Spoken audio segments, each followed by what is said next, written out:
This microcredential deals with plant identification in production agriculture and consists of 5 targeted skills.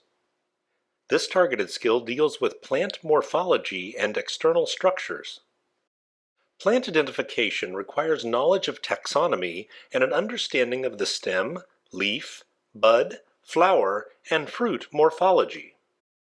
Morphology, from the Greek meaning to shape, refers to external plant structures and shapes. A working knowledge of morphological descriptors enables dichotomous keys, herbarium samples, or digital databases as sources for the identification of plants.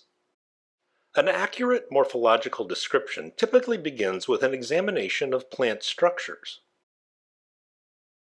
Stems connected by vascular tissue allow water, minerals, and food to move in the plant and usually support leaves. Special stems can produce reproductive structures, such as flowers. Depending on the species of plant being described, stems may be herbaceous or woody in form. They may also have a solid or hollow cross-section that depends on the species type. Leaves are specialized structures used for photosynthesis that supply plants with energy.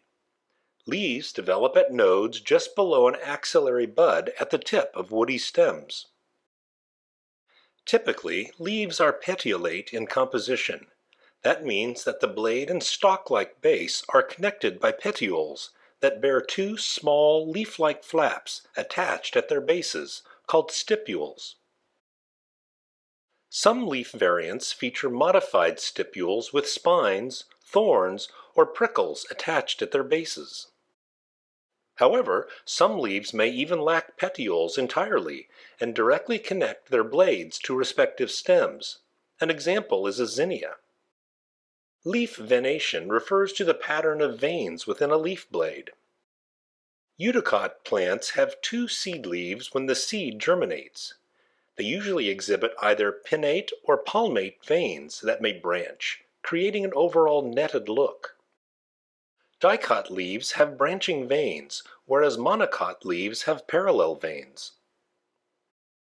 Other morphological features that should be described for identification purposes are leaf shape, tip and base features, margins, and surface characteristics.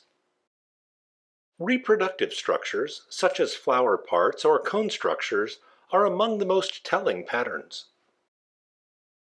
Although vegetative structures, such as leaves and stems, can vary considerably in size and shape over time, the basic patterns of reproductive structures remains relatively consistent. Angiosperm plants grow flowers that produce protected seeds. An angiosperm flower is typically located on a special stalk called a peduncle. The flower base has a receptacle with green leaf-like structures called sepals that collectively form the calyx. Above sepals are usually colorful petals that collectively form the corolla. The male reproductive parts of the flower are the stamens. The female reproductive part is the carpel. Sometimes it may be a fusion of several pistils. Flower parts may be joined or detached, depending on the species. Flowers can often be distinguished from each other by more precise dissection of their structure. Complete flowers must contain all 4 main flower parts: sepals, petals, stamens, and pistils. Incomplete flowers will lack some or all of these components. For most angiosperms, called flowering plants, when pollination takes place, pollen, the male sex cell, joins with an unfertilized egg cell or ovule, the female sex cell, to produce seeds that develop in an ovary. The ovary forms part of the carpel and becomes part of the edible portion of the fruit.